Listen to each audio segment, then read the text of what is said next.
빌립보서 4장 4절부터 7절까지 함께 봉독하겠습니다. 시작합니다. 주 안에서 항상 기뻐하라. 내가 다시 말하노니 기뻐하라. 너희 관용을 모든 사람에게 알게 하라. 주께서 가까우십니다. 아무것도 염려하지 말고 다만 모든 일에 기도와 간구로 너희 구할 것을 감사함으로 하나님께 아뢰라. 그리하면 모든 지각에 뛰어난 하나님의 평강이 그리스도 예수 안에서 너희 마음과 생각을 지키시리라. 아멘. 성경에 나와 있는 여러 말씀들 중에서도 이 빌립보서 4장 2절에 있는 5절의 말씀과 2장에 있는 5절의 말씀과 4장에 있는 4절 이 말씀 아마 굉장히 우리가 많이 듣고 쓰는 말일 것입니다. 오늘은 이런 빌립보서 4장 4절과 7절의 말씀 평강의 문이라는 제목으로 여러분과 함께 말씀을 하도록 하겠습니다. 벌써 12월도 다 지나갔어요. 올해도 이제 마지막 달력 곧 과거 속으로 사라지고 말하듯 그런 시간에 들어갔죠. 그 사이 여러분들의 올 한 해는 어떠셨습니까? 올 2022년을 시작하면서 누구에게나 바람들이 있었을 거예요. 그 바람들은 얼마나 이루어지셨나요? 뭐 이루어진 것도 있고 뭐 안 이루어진 것도 있고 하지요. 그래서 생각해 봅니다. 이건 왜 응답을 못 받았지? 혹시 기도드릴 제목이 잘못됐던 건 아니야? 그런데 여러분 그렇지 않습니다.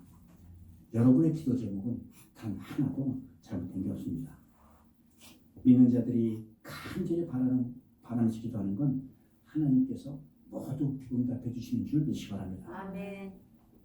성경에서 제가 가장 위로로 삼는 하나님의 말씀이 있다면은 아마 요한계시록 3장 8절의 말씀일 거예요. 볼지어다 내가 내 앞에 열린 문을 두었으되. 살다 보면 이렇게 어려운 일을 만나지 않습니까? 뭐 이해할 수도 없고 하필 왜 나한테 이런 일이 생길까?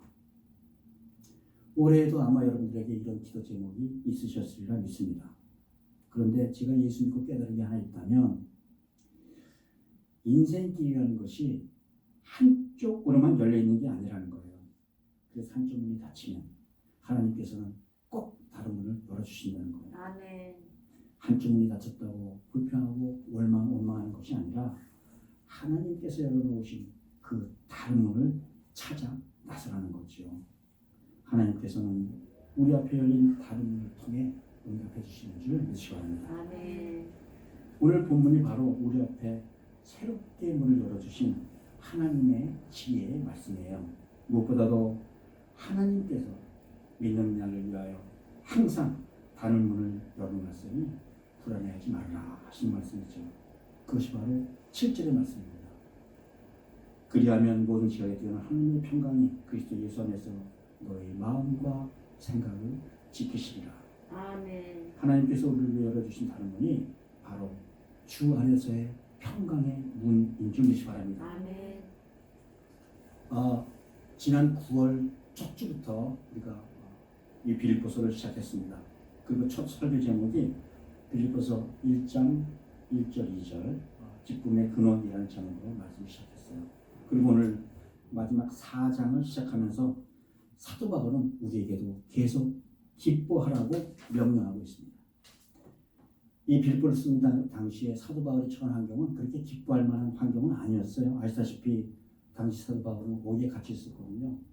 처음엔 뭐 잠깐 한두 달 구속돼 있으면 될 거라 예상했던 것이 그게 1년이 가고 2년이 가고 그러다가 또 중간에 또 잠시 풀려나기도 하고 그래도 다시 수감되는 그런 기약 없는 삶 속에서 있는 그런 불안한 입장이었거든요.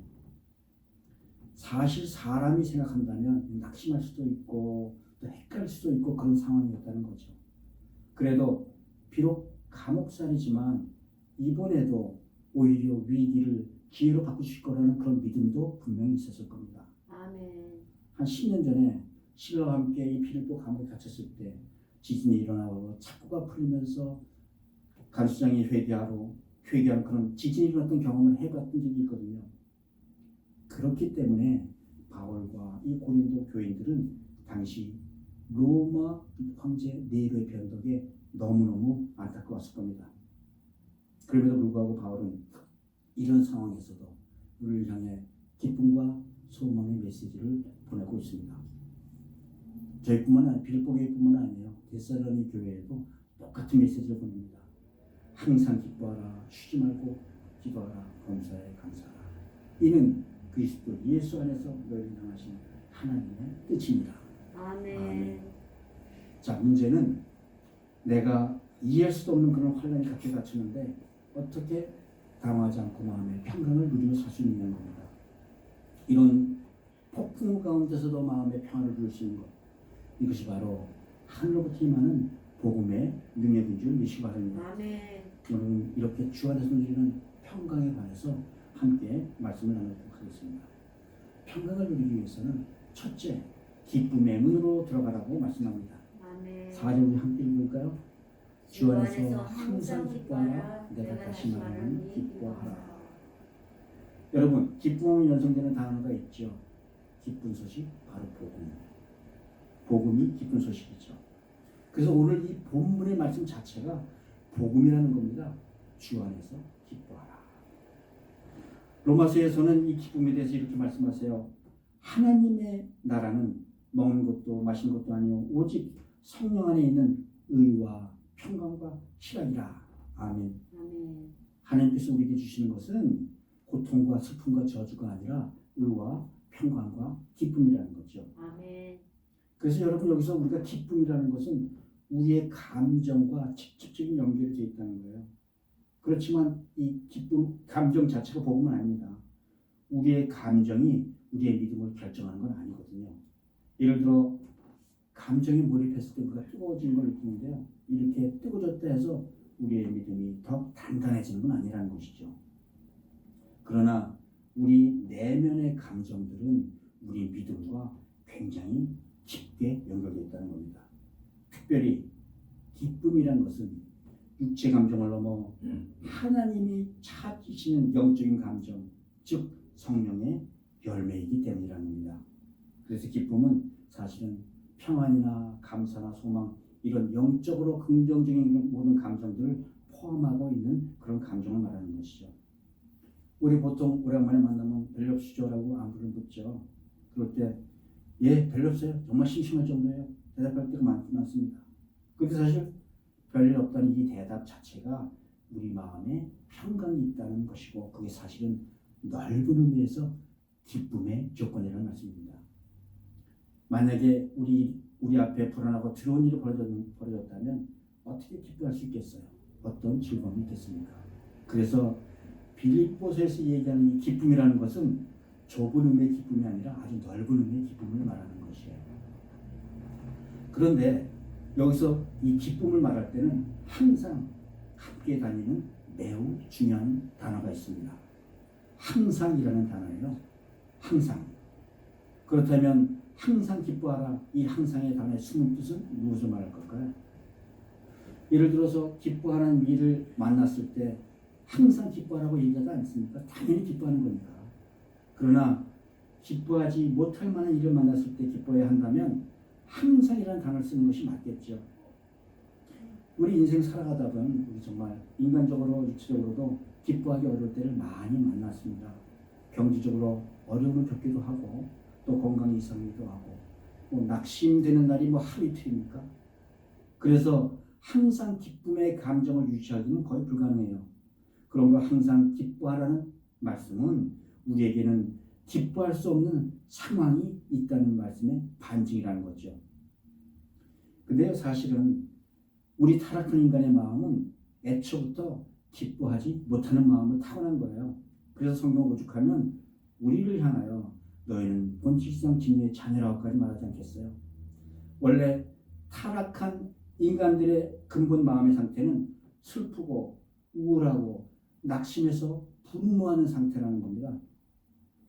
그러나 하나님께서 태초에 사람을 창조하신 후에 참 좋았더라라는 말을 반복해서 말씀하신 거 기억하시죠?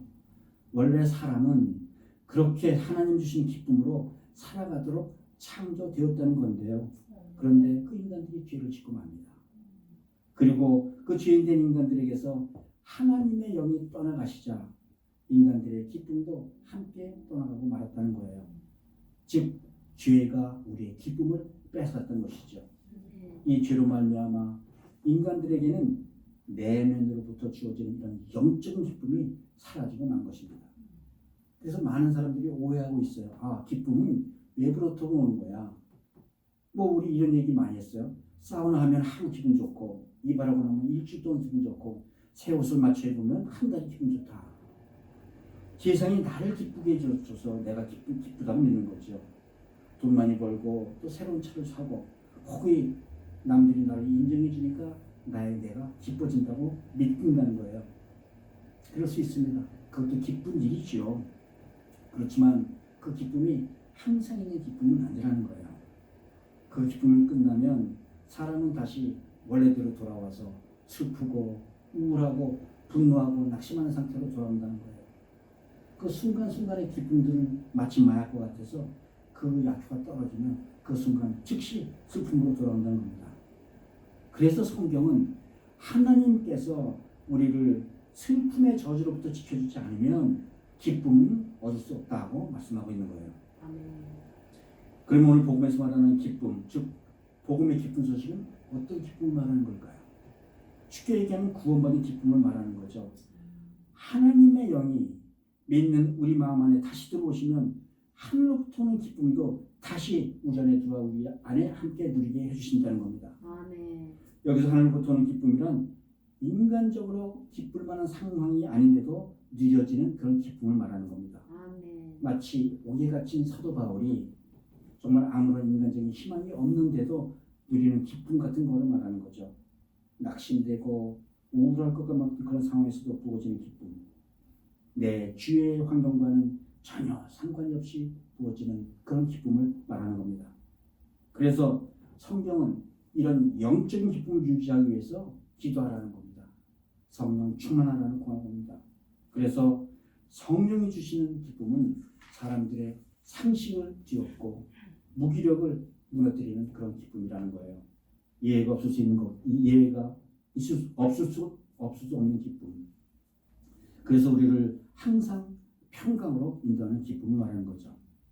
만약에 성령님께서 우리의 마음과 생각을 지켜주지 않으면 우리는 즉시 슬픔으로 되돌아간다는 겁니다. 그게 오늘 본문 6절의 말씀이에요. 아무것도 염려하지 말고 다만 모든 일에 기도와 간구로 하나님께 아뢰라. 특별히 사도 바울은 빌립보서를 통해 우리에게 성령 충만을 구하는 법에 대해서 자세히 알려주셨습니다. 2장, 3장, 4장. 첫째는 자기 자신을 비우라는 겁니다. 그리고 두 번째는 그 안에 예수로 채우라는 겁니다. 아멘. 자기의 모든 육체적인 자랑거리들을 배설물로 버려버리고 그 안에 그리스도라는 고상한 지식으로 채워놓으라는 거예요. 아멘. 예수를 머리로 지식으로 알지 말고 경험으로 감정으로 느끼고 자기 안에 채우라는 겁니다. 아멘. 그래서 이제는 내가 산 것이 아니라 내 안에 그리스도께서 사신 것이라 고백할 때 우리가 성령 충만할 수가 있다는 겁니다. 이사야서 61장을 보면요, 성령이 임하시면 우리에게 어떤 일이 벌어지는지 자세히 설명해 주고 있습니다. 주 여호와 영이 내게 내리셨으므로 슬퍼하는 자에게 화관을 주어 그 죄를 대신하며 기쁨의 기름으로 그 슬픔을 대신하며 찬송의 옷으로 그 슬픔을 대신하시고. 아멘. 즉 성령이 임하시면 우리의 슬픔의 저주를 하나님 주시는 기쁨으로 바꿔주신다는 것. 아멘. 그래서 갈라디아서 5장 22절 23절에 성령의 열매 이렇게 말씀하시는 것입니다. 성령의 열매는 사랑과 희락과 화평이라. 희락, 즉 기쁨은 우리가 좌절하고 억울하고 낙심한 가운데서도 하나님께서 열어주시는 또 다른 문인 줄 기억하시기 바랍니다. 아멘. 사랑하는 성도 여러분, 우리 사람이라 하면 죄로 인해서 본능적으로 슬퍼하고 화를 내는 존재라는 거예요. 기쁨을 모르는 게 인생이라는 겁니다. 그러나 그리스도를 주로 영접하면 성령의 복음을 받으면 비로소 하늘이 주는 기쁨을 누리게 된다는 겁니다. 아멘. 우리의 육체와 함께 우리가 가진 그 슬픔까지도 십자가에 못 박아 주신 우리 그리스도 예수님의 사람답게 항상 기쁨의 문을 통해 평강의 문에 이르시는 우리 모두가 되시기를 주님의 이름으로 축복드립니다. 아멘. 둘째, 관용의 문으로 들어가라고 말씀하세요.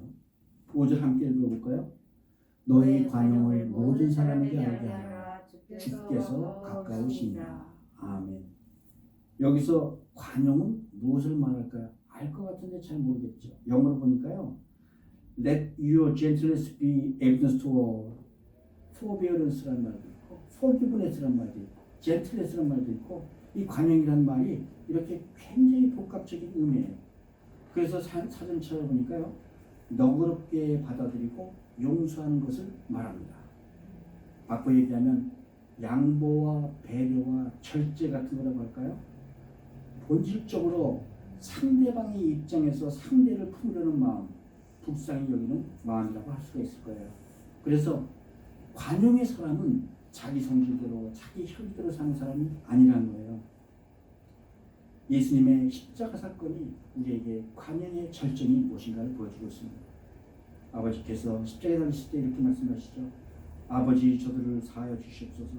저들은 저들이 하는 짓을 알지 못하나이다. 이것이 바로 관용이라는 거예요. 그런데 오늘 본문에 나온 구절은 좀 흥미로운 구절이에요. 관용하라가 아니라 관용을 남들에게 알게 하라고 말씀하시는 거예요. 즉 네가 관용하는 사람인 줄 남들로부터 인정을 받아 놓아라 하는 말씀이에요. 성경은 보통 오른손에 하는 일을 왼손이 모르게 하라고 교훈합니다. 조금 격이 틀리죠. 그래도 관용의 사람으로 인정을 받으려면 먼저 자신부터 관용의 사람이 되어야 하면 되겠죠.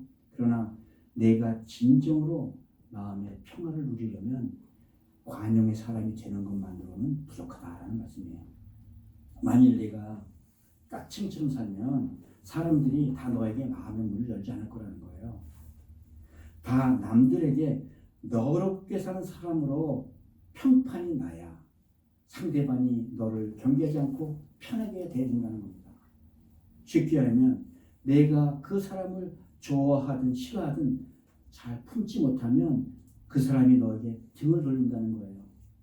내가 관용의 사람이란 평판이 나야 너 스스로 평화를 누리며 살아가는데 방해받지 않겠다는 의미가 된다는 겁니다. 그래서 성경에 이런 말씀이 있죠. 할 수 있거든 너희로서는 모든 사람과 더불어 화목하라. 즉 현실적으로 내가 손해보는 것 같아요. 이 관계에서.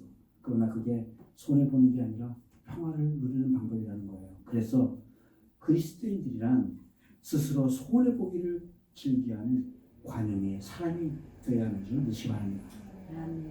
이 관용이라는 것이 바로 우리 하나님의 마음이에요. 우리는 본질적으로 하나님과 원수되었고 하나님의 지음의 자녀들이었습니다. 그런데 그런 우리를 하나님께서 불쌍히 여기시고 우리의 허물을 허물대로 갚지 않으셨어요. 대신 그 크신 사랑으로 독생자 예수 그리스도 우리에게 보내주시고 우리에게 오히려 인자와 긍휼의 관을 씌워주셨다는 겁니다. 이것이 바로 하나님께서 우리에게 보여주신 관용의 모습이라는 거예요. 그리고 이제 사도는 우리가 관용이라는 사람을 넘어서 관용의 사람이라는 평판까지 오더라고 말씀하시는 겁니다. 네, 살다 보면 참 누구 손해봐야 될 때가 있고 오해받을 때가 있죠. 그러나 우리는 누군가가 손해받아야 될 자리, 누군가가 오해받는 자리, 그 자리가 바로 우리 그리스도의 자리라는 겁니다. 관용하는 사람으로 다른 사람이 실수를 덮어주고 무슨 사정이 있겠지 이렇게 보호하고 품어주라는 겁니다. 다른 사람의 실수를 지적하고 찝어내지 말라는 거예요. 그러면 여러분의 속은 시원할지 모르지만 관용하는 사람으로서의 평판은 세상에서 이렇게 된다는 겁니다. 사실 이렇게 관용의 말씀을 전하는 저도 이 말씀을 전하면서 속으로 튕기는 게 굉장히 많았습니다. 잘 적지 못하거든요.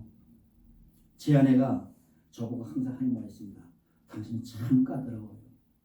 당신은 참 작은 일도 쉽게 넘어가지 못해요. 저도 무척 애를 씁니다만 관용이라는 게 이렇게 어렵다는 거예요. 이런 사람들은 오히려 까탈스러운 사람, 옆에 있기 힘든 사람으로 평판이 정해져 버리고 만다는 거예요. 그리고 그런 평판은 장기적으로 본다면 우리 인생에 큰 손해가 된다는 것이에요. 남들이 내 편을 들어주지 않아. 그러다 보니까 내가 남의 눈치를 보면서 사는 그런 피곤한 인생이 되어야 된다는 거예요. 그래서 성경은 우리 로마서에서 이렇게 말하잖아요. 환난이나 억울한 일을 당하면 오해를 받으면 먼저 친구하라는 거예요. 그래서 억울한 일 당하고 오해당하면 그런 거 풀려고 하지 말고 먼저 대범하게 넘기라는 겁니다. 정말 냉정된 정신으로는 어려운 일이죠. 쉽지 않겠죠. 그래서 기도하고 성령께 의지하라는 거예요. 그래서 너무 어려우니까 주께서 가까이 오실 걸 기다리라는 거예요. 이 억울한 마음, 무시된 이 마음, 이런 우리 마음들을 그리스도께서 곧 갚아주시겠다는 겁니다. 더구나 우리는 이 일들의 결국을 너무나 잘 알고 있지 않습니까? 합쳐서 서로 이루어주신 하나님의 은혜. 지금 오해를 받고 억울한 일을 가는 것 같지만 그런 거 다 내가 스스로 잡으려고 애쓰다 보면 결국은 평판이 망가지면 내 인생이 피곤해진다는 거예요. 하나님께서 오늘 내게 어려운 일을 주셨다면 내게 관용의 평판을 얻게 하시려고 이 어려움을 주셨다는 걸 믿으시기 바랍니다. 아멘. 그래서 관용하지 못하면 기쁨도 함께 없고 평안도 없다는 거예요. 교회에서도 서로 반목하고 용납하지 못하고 헐뜯는 일이 생기더라도 우리는 스스로 평판에 신경을 써야 된다는 거예요. 그리고 그렇게 평판을 만들어가는 과정에서 우리들이 비로소 관용의 사람이 되어 나가는 겁니다. 상대방의 실수를 보거든 한 번, 두 번, 세 번, 70번씩 7번을 포용하고 용서하다 보면 내가 그런 포용의 사람이 되어 가는 것이죠. 그렇게 만들어진 우리의 성품이 결국 우리의 관용의 사람이라는 평판을 얻게 만든 겁니다. 나의 관용하는 성품으로 인해서 정말 천하보다도 더 귀한 영혼 하나가 신축하지 않는다면 하나님께서 얼마나 기뻐하실까요? 다른 사람을 배려하고 품어주는 그 관용의 평판이 나의 평강을 좌우하는 줄 믿으시기 바랍니다. 사랑하는 성도 여러분, 하나님의 용서를 받은 우리가 과연 누구를 정죄할 수 있겠습니까? 죽었던 나를 살리셨던 그 그리스도의 관용이 우리 삶을 주장할 때 우리는 비로소 그리스도인이 되는 겁니다. 원수를 사랑하라. 어렵죠? 선으로 아그리기라. 어렵죠? 그런 이 말씀이 바로 관용의 문을 통과하라는 말씀으로 받으시기 바랍니다. 내가 관용의 사람이 평판을 뚫을 때 비로소 나에게 평강의 문이 열리는 줄 믿으시기 바랍니다. 역지사지 않은 심정, 관용하는 마음으로 살아가는 우리 모두 되시기를 주님의 이름으로 축복드립니다. 마지막으로 감사의 문으로 들어가라는 거예요. 6절 한번 같이 읽을까요? 아무것도 염려하지 말고 다만 모든 일에 기도와 간구로 너의 구할 것을 감사함으로 하나님께 아뢰라. 아멘. 본문은 마음의 평강을 얻으려면 먼저 범사에 감사한다고 말씀하고 있어요. 그런데 사도는 감사를 말하기 전에 먼저 염려에 대해서 말씀하고 있습니다. 여기서 퀴즈 드릴게요. 여러분, 염려의 반대말은 무엇일까요? 안심? 행복? 뭐 그런 말일까요? 성경적으로는 염려의 반대말이 바로 기도라는 겁니다. 그래서 염려와 기도는 항상 같이 다닌다는 거예요. 염려하면서 기도할 수 없고 기도하면서 염려할 수 없다는 거죠. 그래서 사람은 기도를 하든 염려를 하든 이 두 가지 중에서 하나만 한다는 겁니다. 염려의 문제를 해결해야만 우리 마음에 평안이 깃들기 때문이죠. 그래서 오늘 사도 바울은 본문을 통해 염려 대신 기도를 강조하고 있는 거예요. 그렇습니다. 우리가 기도할 때야 비로소 여러 가지 염려에서 벗어날 수가 있어요. 예수님도 마태복음 17장에서 이렇게 말씀하시잖아요. 수고하고 무거운 짐진 자들 다 내게로 오라. 내가 너희를 쉬게 하리라. 아멘. 예수님의 이름으로 기도하면 예수님께서 우리의 수고롭고 무거운 짐을 대신 져주시겠다는 거예요. 아멘. 기도하면 더 이상 이 무거운 책임감에서 짓눌릴 필요가 없다는 겁니다. 아멘. 이 인생, 내 인생의 책임을 하나님께 떠맡기고 대신 주 안에서 참 쉼, 평안을 얻으라는 겁니다. 혹시 여러분 우리에게도 지금 감당치 못할 그런 수고하고 무거운 염려가 있으십니까? 기도로 예수님의 이름으로 하나님 앞에 나가시길 바랍니다. 무거운 짐을 그냥 하나님 앞에 던져버리세요. 그리고 자유를 누리시기 바랍니다. 아멘. 재정에 염려가 있습니까? 염려한다고 좀 나아집니까? 질병에 염려가 있습니까? 염려한다고 좀 나아집니까? 예수님 앞에 기도로 나가는 거예요. 기도와 간구로 이 모든 어려움들을 하나님 앞에 맡겨버리라는 거예요. 무거운 짐에서 벗어날 줄 믿습니다. 아멘. 아멘. 아멘이지요. 아멘. 안에서 좀 작은 거 보니까 아무리 기도해도 염려가 잘 해결되지 않는 분이 있나 봐요. 왜 그런지 아세요? 기껏 기도를 해놓고 다시 그 짐들을 도로 지고 그 기도 자리를 떠나기 때문입니다. 아무리 기도를 해도 계속 염려가 내 앞길을 막고 마음이 불안해요. 왜 그런지 아세요? 감사함으로 기도하지 않고 불안함으로 기도했기 때문이라는 거예요. 아버지 정말 이거 해결해 주시지 않으면 나 정말 큰일 나요. 이거 안 해주면 작살납니다. 계속 염려하면서 기도했다는 거예요. 계속 두려움으로 기도했다는 겁니다. 그런데 이렇게 아무리 열심히 기도를 해봤자 우리들에게는 평강에 임하기가 쉽지 않다는 겁니다. 왜냐하면 이건 절반뿐이 안 되는 기도이기 때문이에요. 나머지 절반을 채워야 할 부분이 우리에게 있다는 겁니다. 이 사울 바울사도는 이 나머지 절반이 감사함이라고 말씀하시는 줄 놓치기 바랍니다. 아멘. 차를 타고 진흙탕이 많이 오는 날 길거리를 나갔어요. 그런데 진흙탕 물이 차를 튀어서 차창을 완전 시야를 가려버렸어요. 그런데 그 물을 뿌려서 차창을 깨끗이 닦지 않고 계속 운전해 나간다면 걱정해서 불안해서 운전이 잘 되지 않죠. 지금 차 윈도우 워시액을 뿌려서 내 시야를 확보하기 전에는 그 불안함은 가시지 않는다는 거예요. 그 윈도우 워시액의 역할을 해주는 것이 바로 감사라는 겁니다. 윈도우 워시액이 더러운 걸 깨끗게 하는 힘이 있듯이 감사 역시 우리에게 영적인 능력을 더하게 하는 힘이 있다는 걸 믿으시기 바랍니다. 아멘. 그래서 사도 바울은 오늘 우리에게 감사함으로 기도하라고 말씀하십니다. 아멘. 어떻게 기도하라고요? 감사함으로 기도해야 합니다. 감사함으로 모든 일에 감사함으로 모든 일이 기도하라고 강조하시는 거예요.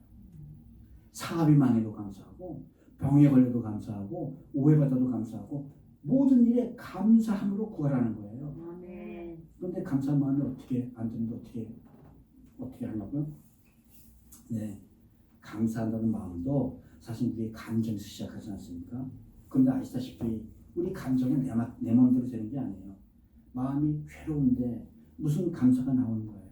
그런데 우리가 우리의 마음을 우리 마음대로 할 수 있는 게 하나 있다는 거예요. 그것이 바로 우리의 의지라는 것입니다. 우리가 의지로 감사는 할 수가 있다는 거예요. 감정은 감사 못해요. 그러나 의지로 감사하는 것입니다. 그래서 감사는 의지적으로 하는 거예요.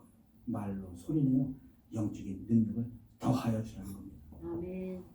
TGIF라는 식당이 있죠. TGIF 무슨 약자인지 아세요? Thanks God it's a Friday. 주말에 놀러 가려는 사람들 하는 습관적으로 하는 얘기입니다. 그런데요, 굉장히 성경적인 식당이에요. 이 식당 한번 가려면은 Thanks God 소리를 도대체 몇 번이나 해야지 될까요? Thanks God 소리를 입에 달고 해야지만 우리는 이 식당에 한번 갈 겁니다. 그래서 사비만도 Thanks God, 사고를 당해도 Thanks God, 병들어서 Thanks God. 제가 아는 한 목사님한테 이런 얘기를 들은 적이 있어요. 자기 말벌에 죽겠다는 말이 말꼬리에 붙어 입에 달고 살았대요. 그런데 정말 하나님마다 죽을 일만 생기더라는 거예요. 그래서 하루는 기도하다가 말벗을 바꿔주세요. 말벌을 바꾸고 결단했다는 겁니다. 죽겠다 대신 죽게 있다로 바꿨대요. 그리고 얼마 후에 뒤돌아보니까 죽을 일은 하나도 없고 정말 모든 게 죽게 있는 일들만 남아있더라고 말씀합니다. 아멘.